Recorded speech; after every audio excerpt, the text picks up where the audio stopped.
Heureuse de vous savoir au rendez-vous du journal sur la télévision togolaise. Mesdames, Messieurs, bonsoir. Et voici les titres de cette édition. Elle est venue transformer le paysage économique du pays.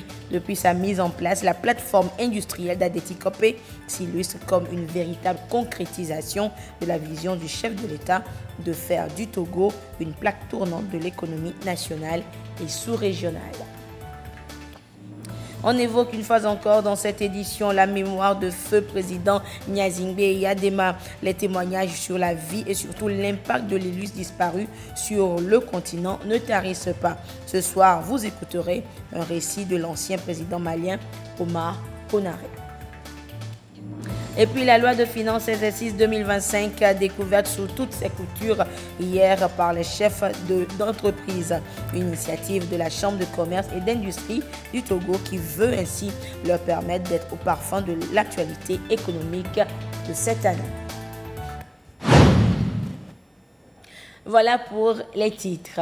Abdoulaye Diop, président de la commission de l'UEMOA, a été reçu en audience hier par le chef de l'État Faure Esozimna Nyazingbe. Ensemble, ils ont évoqué et fait le point sur l'état de l'Union, les performances économiques, la situation socio-économique ainsi que la vision 2040 de l'Union, sans oublier le plan stratégique Impact 2030.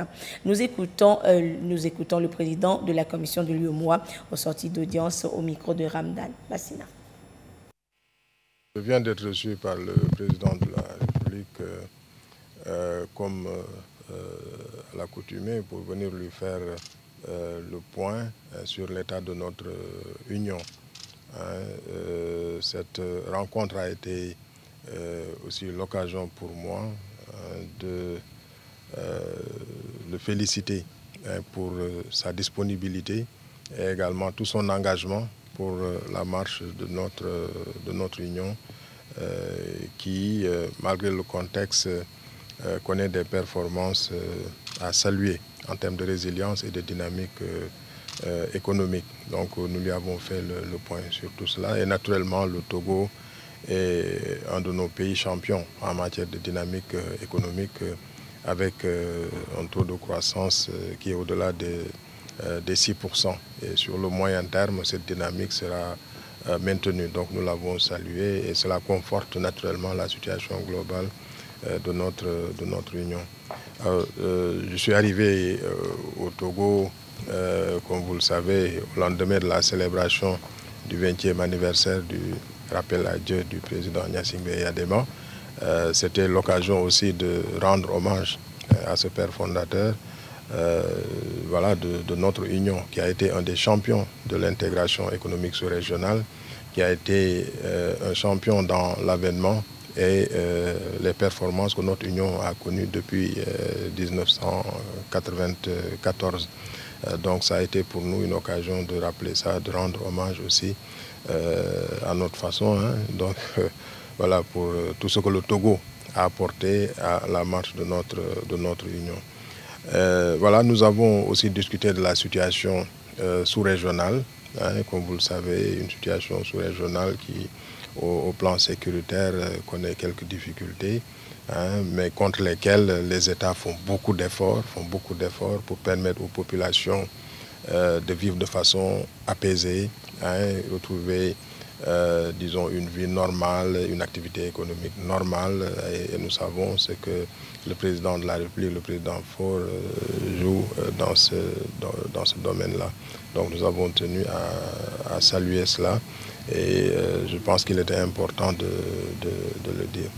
Et nous avons profité de cette occasion aussi pour lui parler, ou en tout cas lui partager avec lui les documents importants que nous avons finalisés, à savoir la vision 2040 de notre union, le plan stratégique Impact 2030 de notre union, qui sont des documents importants qui devront à moyen et long terme changer, la configuration de notre union, une union qui soit plus dynamique, plus performante, pour mieux prendre en charge les préoccupations de nos populations.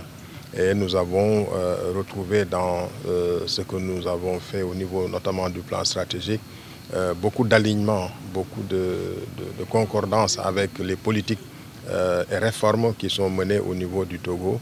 Et naturellement, c'est une source d'inspiration et les orientations que nous avons reçues de M. le Président, en tout cas, aideront dans la mise en œuvre de ces deux stratégies majeures de notre Union pour aller plus en avant et être plus performant dans la sous-région, dans la région et dans le monde.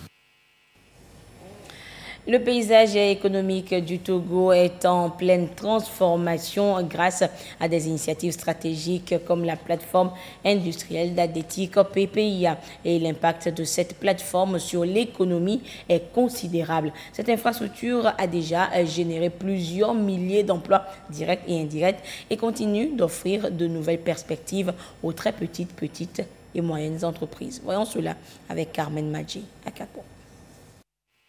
Plateforme industrielle d'Adétique PPIA, une infrastructure de référence mise en place sous le leadership du président de la République, Faure Gnassingbé, pour attirer les investissements au Togo. Cette plateforme majeure se caractérise par sa diversité. Elle abrite près de 60% d'entreprises d'origine togolaise ou régionale et 40% internationales de différents secteurs d'activité tels que le textile, l'agroalimentaire et la pharmaceutique. Depuis sa mise en place, elle a été une réponse à des défis sociaux tels que la création d'emplois.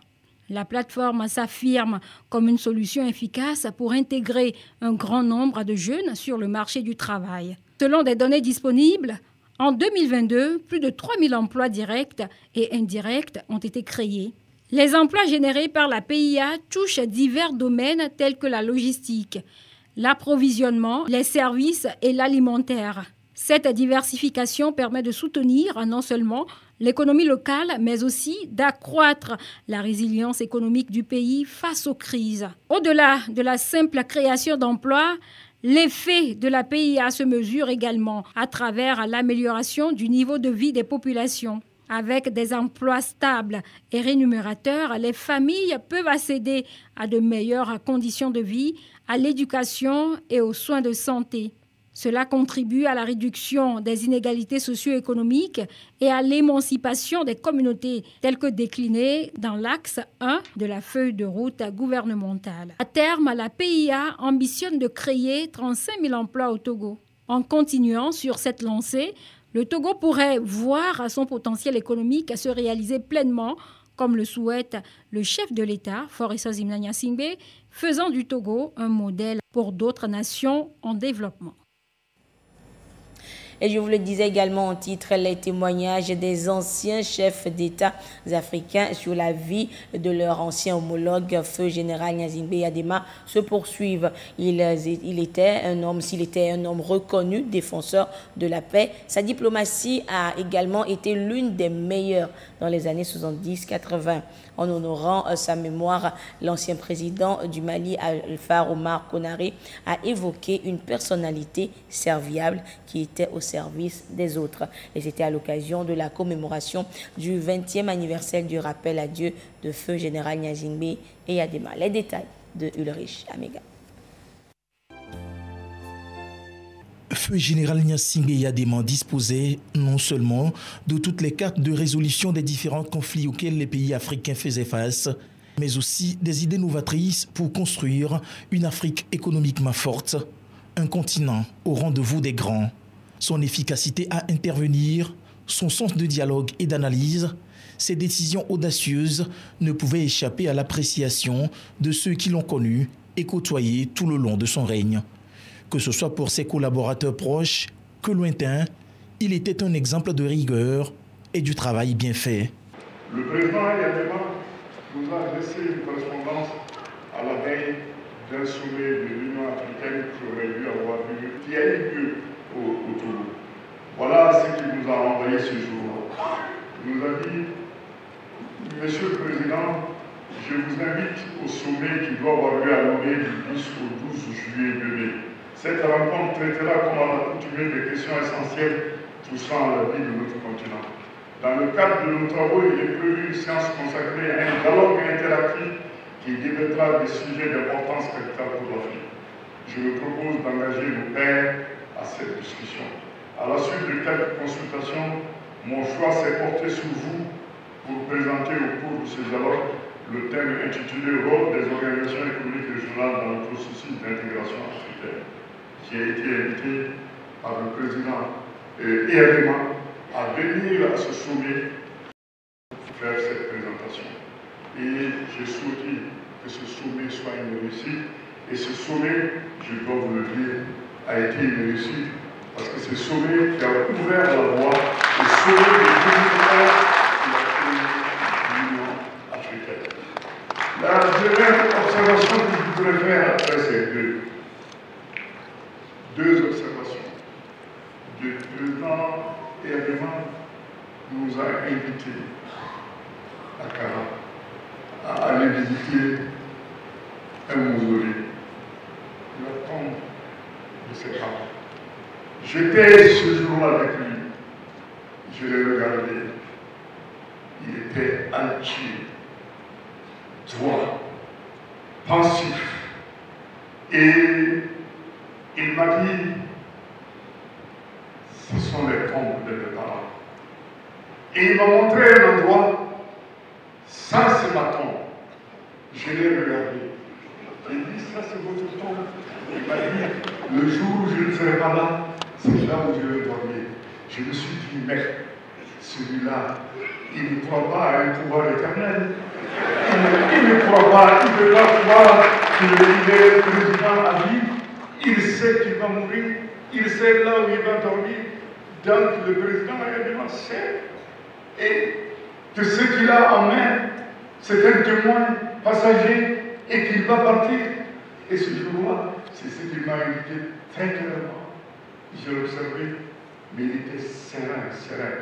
Il était serein par rapport au futur, sa mort.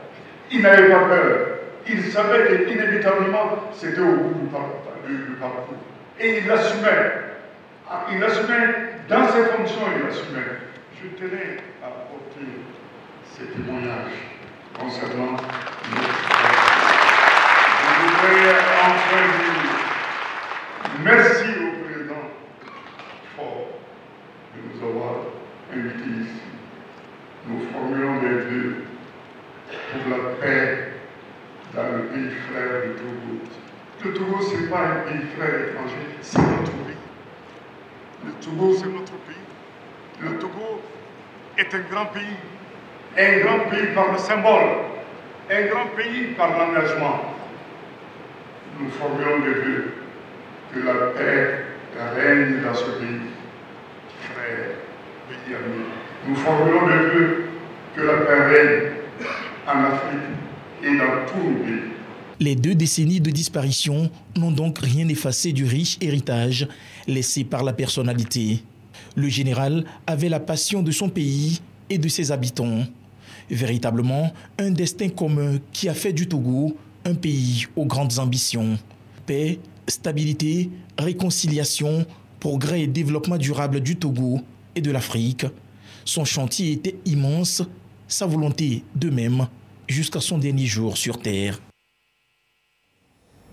Direction la primature à présent où la chef du gouvernement, Mme Victoire Toméga Adobé, a reçu en audience Awa Faliba, représentante résidente de Plan International Togo en fin de mission, et le nouveau représentant résident de l'UEMOA au Togo. Ainsi, pour Plan International Togo, les échanges ont porté sur le bilan des 5 années de collaboration. Il s'est agi avec le nouveau représentant de l'UEMOA de se présenter à la chef du gouvernement. Le compte rendu de Yves Agbevivi. Après ses 5 ans passés à Lomé en tant que représentante résidente de Plan International Togo, Mme Awa Faliba a présenté son bilan d'activité au Premier ministre Victoire Toméga Adobé. Un bilan qui marque la fin de sa mission au Togo, soldé par un satisfecit. Nous avons eu un échange fructueux et chaleureux pendant lequel nous avons pu échanger sur les priorités, l'impact du travail de plan international au Togo, mais également sur les priorités du gouvernement du Togo et des plus hautes autorités. On a eu la grande satisfaction, comme toujours, de voir un alignement dans cette vision pour une grande cohésion sociale, pour des opportunités pour les jeunes, pour le leadership pour les filles, et nous avons vraiment pu saluer cela. J'ai été honorée d'être reçue avec mes collègues par Madame le Premier ministre en étant en fin de mission au Togo, un pays que j'ai servi avec une formidable équipe au niveau de plan international Togo, mais également une grande ouverture et un grand soutien de toutes les autorités togolaises.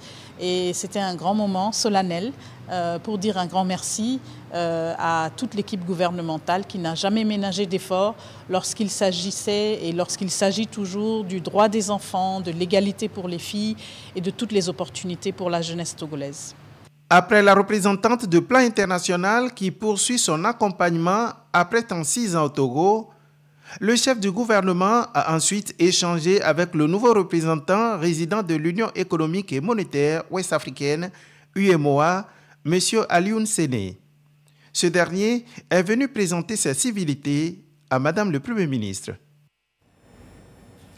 La loi de finances exercice 2025 du Togo fait objet de vulgarisation par la Chambre de commerce et d'industrie du Togo auprès des opérateurs économiques. Et c'est à travers une série de sessions d'information et de sensibilisation à leur intention. Et le temps des sessions a été donné hier à la CCI Togo par le président de l'institution. Le compte rendu de Isaka Aruna. Pour faire face à ses ambitions de développement en 2025, l'État togolais prévoit un budget d'un montant de 2 396,6 milliards de francs CFA, soit une augmentation de 9,9% par rapport à l'année 2024. Un budget ambitieux qui nécessite des efforts supplémentaires de mobilisation des ressources pour renflouer les caisses de l'État. Ceci passe nécessairement par la mobilisation des acteurs économiques, à la fois contributeurs et bénéficiaires. Ici, ce sont les opérateurs économiques de Lomé qui sont dans les viseurs de la Chambre de commerce et d'industrie du Togo. Pendant 3 jours, ils seront informés pour mieux appréhender les modifications, les implications et surtout les opportunités que présente cette loi de finances exercice 2025. Il faut qu'ils sachent que cette loi est vraiment destinée à outiller davantage, accompagner le secteur privé. Au cours de la session, tout ce qu'il y a eu comme réforme sur la nouvelle loi de finances sera exposé aux opérateurs économiques. En matière de nouvelles taxes et impôts, il y a eu quand même un système plus allégé par rapport aux données passées. Dans le budget, il est prévu une allocation de 50% des recettes pour le secteur social. Également, au niveau des secteurs privés, il y aura un accompagnement, surtout en matière de PME locales. Depuis quelques années, cet exercice est devenu une tradition pour la Chambre de commerce et d'industrie du Togo, avec pour objectif d'amener les opérateurs économiques à mieux profiter justement des avantages de l'augmentation de chaque exercice budgétaire. Ce qu'on voudrait de vous, c'est que vous ayez une attitude préventive pour que vous ne fassiez pas les choses de manière à ce qu'après on puisse vous redresser.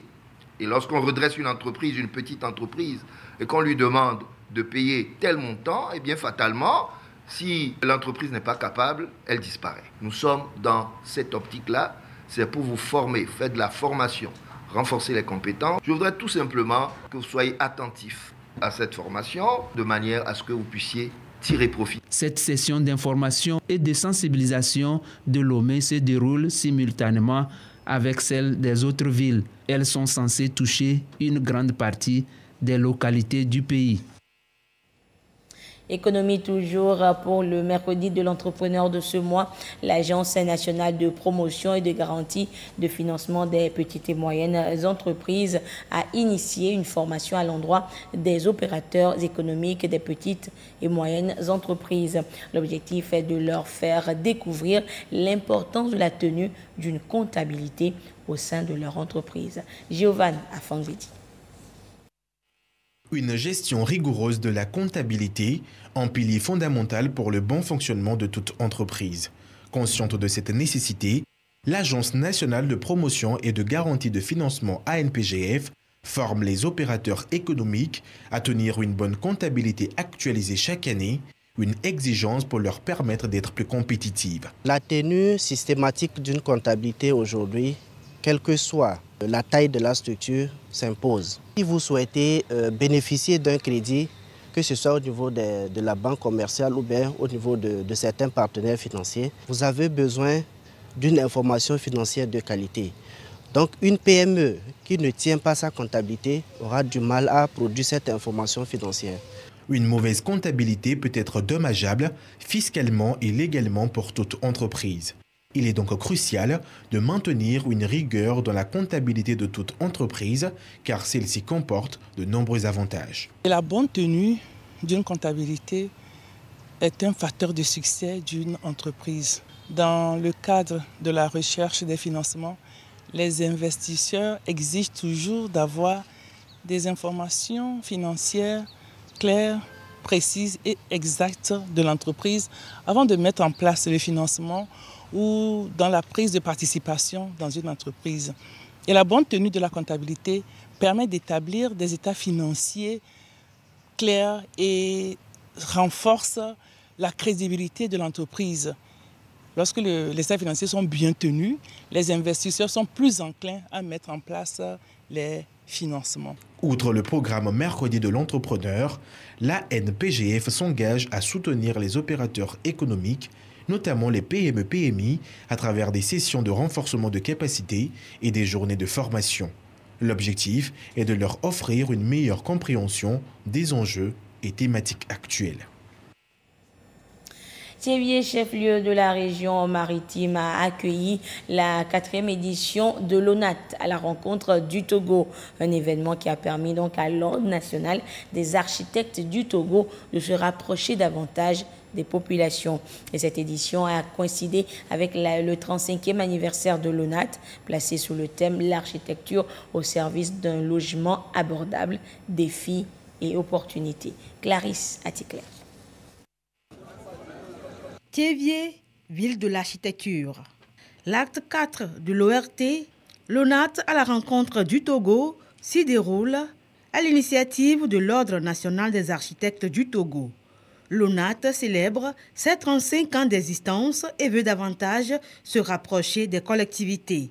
Pour cette édition, l'Ordre a choisi de plancher sur l'architecture au service du logement abordable, défis et opportunités. Le métier d'architecte est d'abord un métier d'utilité publique et nous profitons de cette occasion pour marquer notre présence et donc aider le gouvernement dans sa vision qui consiste à offrir des logements, surtout économiques, à des revenus moyens et intermédiaires. Les ordres professionnels du bâtiment et de l'aménagement venus d'Afrique de l'Ouest et du Centre, du Maroc et de la France ont marqué de leur présence à l'ERT4 en soutien à l'ONAT. Le bureau de la Fédération des architectes d'Afrique francophone a été installé et la FAFA a saisi l'occasion pour appeler les architectes à s'impliquer davantage dans l'aménagement de leur pays. Au niveau de la Fédération des architectes francophones d'Afrique, notre leitmotiv, c'est d'abord le droit à l'architecture pour tous, de voir comment créer des passerelles de collaboration entre confrères, essayer de revisiter notre patrimoine architectural et culturel, puisque nous sommes avant tout africains, pour essayer donc de mettre en valeur nos cultures africaines au service des populations pour leur assurer un cadre de vie pérenne. L'ORT4 a été également l'occasion pour l'ONAT d'installer le Conseil supérieur de l'Ordre national des architectes du Togo, présidé par Peyebinesso Limazié pour la mandature 2025-2027. Par la même occasion, de nouveaux membres sont intégrés dans la corporation.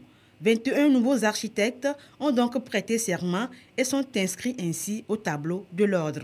Intégrer l'ONAT aujourd'hui est comme une forme de consécration pour mon aventure dans l'architecture. Les architectes sont des façonneurs d'espace. Je suis une façonneuse d'espace. Et aujourd'hui, c'est vraiment un honneur de rentrer dans la ligne de mes aînés, de continuer à apprendre, d'aider les cadets et ensemble d'apporter notre contribution pour développer notre pays qu'est le Togo. Le gouverneur de la région maritime s'est réjoui du choix porté sur sa localité pour abriter cet événement d'envergure qui permet de démystifier la profession d'architecte considérée à tort comme inaccessible. La région maritime, hôte de cette 4e édition, n'échappe pas aux défis que pose l'urbanisation rapide.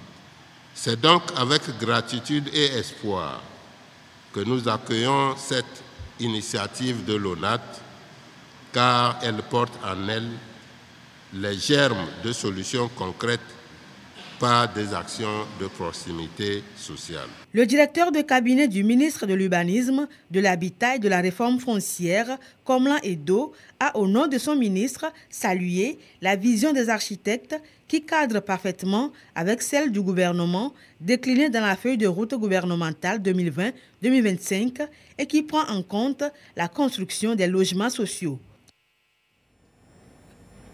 Plusieurs personnalités étaient réunies à Paris en début de semaine pour le sommet international de l'intelligence artificielle, sommet qui s'est refermé hier mardi. Et la communauté militaire du monde était également à Paris et vous allez le voir, elle s'est réunie en marge du sommet pour échanger sur l'impact de l'intelligence artificielle sur les conflits actuels. Regardez. La communauté militaire s'est réunie pour discuter de l'impact de l'intelligence artificielle sur les conflits à travers le monde. Cette conversation a été organisée en marge du sommet sur l'IA à Paris. Elle a notamment mis en lumière l'un des principaux obstacles, à savoir le traitement des données. Pour être efficace, les algorithmes nécessitent de nombreux ensembles de données différentes que les producteurs d'armes sont réticents à partager. Il y a probablement une difficulté, mais ce n'est pas uniquement en France ou en Europe, c'est l'accès aux données, puisqu'on est sur des données classifiées, des données très compliquées. Et sur des données souveraines, évidemment, on ne peut pas les partager comme on voudrait. Selon un commandant de l'OTAN, les conflits actuels tels que l'invasion massive de l'Ukraine par la Russie montrent que les membres de l'Alliance n'ont pas d'autre choix que de suivre le rythme. La capacité à s'adapter au plan d'action de l'ennemi est très importante, on le voit en Ukraine. Donc vous savez, c'est une question vitale. L'utilisation acceptée de l'IA dans la société moderne coïncide avec une présence accrue de l'intelligence artificielle dans les guerres actuelles. Son usage reste toutefois à réglementer, c'est notamment le cas des armes automatisées qui modifient la façon dont on fait la guerre. L'intelligence artificielle aux côtés de la communauté militaire. L'intelligence artificielle est partout aujourd'hui. Elle s'invite dans tous les domaines d'activité de l'homme. Et ce soir, nous revenons sur son utilité. Quelle est l'utilité de l'intelligence artificielle aujourd'hui? Eh bien, Maouko Ariano est allé aux nouvelles et son dossier est présenté par Sandra Adjagbe. Plus rien n'échappe à l'intelligence artificielle. Elle s'impose désormais dans de nombreux domaines d'activité. Peu à peu, cette technologie avancée devient une référence dans l'exécution de certaines tâches au sein des entreprises. L'intelligence artificielle, dans le monde d'aujourd'hui, on peut l'utiliser pour automatiser certaines de nos tâches. On peut l'utiliser pour la prise de décision, c'est-à-dire au lieu de rester, prendre tout son temps, analyser ce qui se passe dans l'entreprise ou ce qui se passe dans la population. On peut, à base des informations qu'on récolte, prendre des décisions ou faire des prédictions sur l'avenir. L'intelligence artificielle, une innovation qui vise à améliorer les rendements et optimiser la production. Dans la médecine, nous pouvons mettre en place des logiciels de diagnostic. Comme par exemple le cas de diabète, de paludisme, on peut aller à l'hôpital, ne pas perdre le temps de passer tout le process de piqûre et tout, mais avec l'IA par exemple, on peut voir les caractéristiques de la personne et savoir s'il a le palu ou pas. Et dans le cadre de l'agriculture, l'IA peut être utilisée pour prédire de manière précoce les maladies qui peuvent survenir à nos plantes. Efficace et rapide, l'intelligence artificielle offre également aux entrepreneurs la possibilité d'accroître leur productivité en un temps record. L'IA, dans nos habitudes, par exemple au travail, on peut l'utiliser et essayer d'être beaucoup plus créatif on va plus perdre assez de temps sur des tâches qui nous prennent du temps et on va se concentrer spécialement sur les tâches qui demandent vraiment l'intervention de l'humain. Faire recours à l'intelligence artificielle est aujourd'hui un levier stratégique pour le développement des entreprises.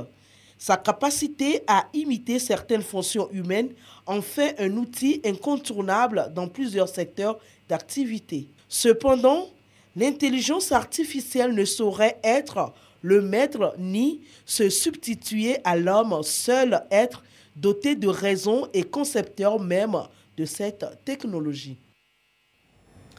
Le ministre des Travaux publics et des Infrastructures informe les usagers de la route nationale numéro 4 sur le tronçon Thiévier-Tablibo que dans le cadre du programme annuel d'entretien routier, les travaux urgents de construction d'un ponçon au PK 1+400 à la sortie nord du CHR de Thiévier sont prévus pour démarrer à compter du vendredi 14 février 2025 à 17h temps universel. Afin d'assurer la continuité du trafic, une déviation a été aménagée dans la ville de Thiévier au niveau du stade Dr Kaolo. À cet effet et dans le souci d'éviter des accidents de circulation, le ministre des Travaux publics et des Infrastructures compte sur la compréhension des usagers pour le respect des panneaux de signalisation mis en place pour la circonstance. Un communiqué signé donc par le ministre Sani Yaya des Travaux publics.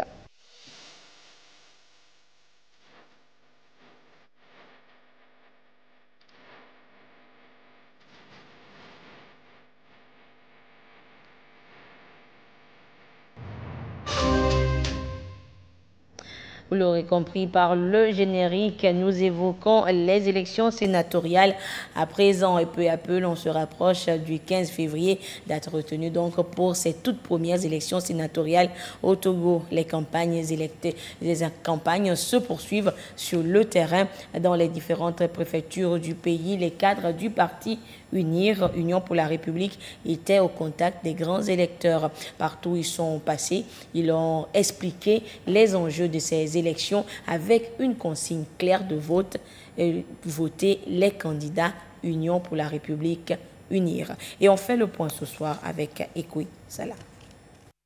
Le parti UNIR en ordre de bataille pour une majorité écrasante au Sénat.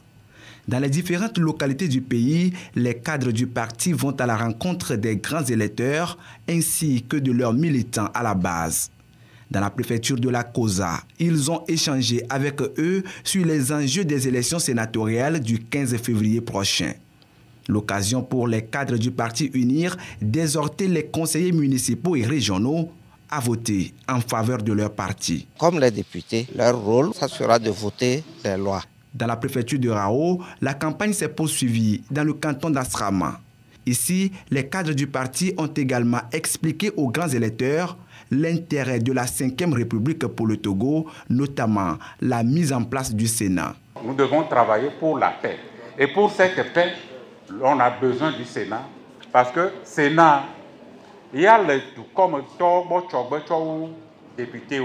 C'est une responsabilité historique que les grands électeurs ont. Nous avons rappelé l'importance pour eux d'accomplir le 15 février leur devoir pour que nous ayons une victoire claire, nette et sans bavure. Même son de cloche dans la région des Plateaux.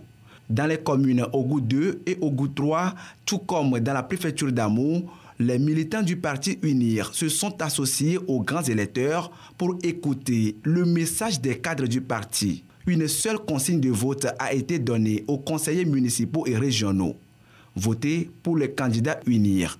Le goût s'est mis en ordre de bataille pour que ces élections soient remportées avec une victoire très éclatante. Nous avons saisi cette occasion pour expliquer les grandes innovations de la constitution de la 5e République. Dans le Grand Lomé, les cadres d'UNIR mettent les bouchées doubles. Dans les différentes communes des préfectures du Golfe et d'Aguenivé, la rencontre avec les grands électeurs s'intensifie.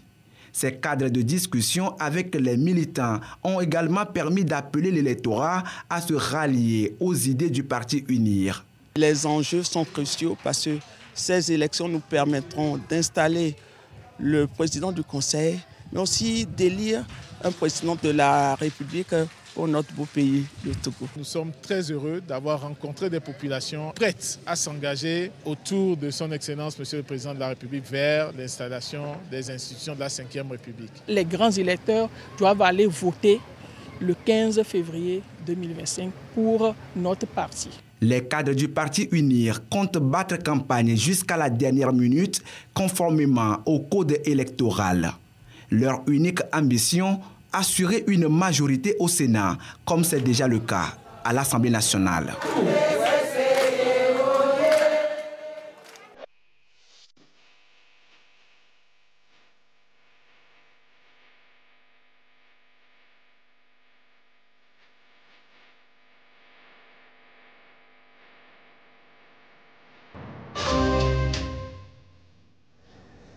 Ce communiqué de la CET pour terminer, la compagnie énergie électrique du Togo, CET, informe son aimable clientèle qu'elle enregistre depuis la soirée du 11 février 2025 des perturbations dans la fourniture de l'énergie électrique en raison des travaux de maintenance sur le gazoduc de WAPCO.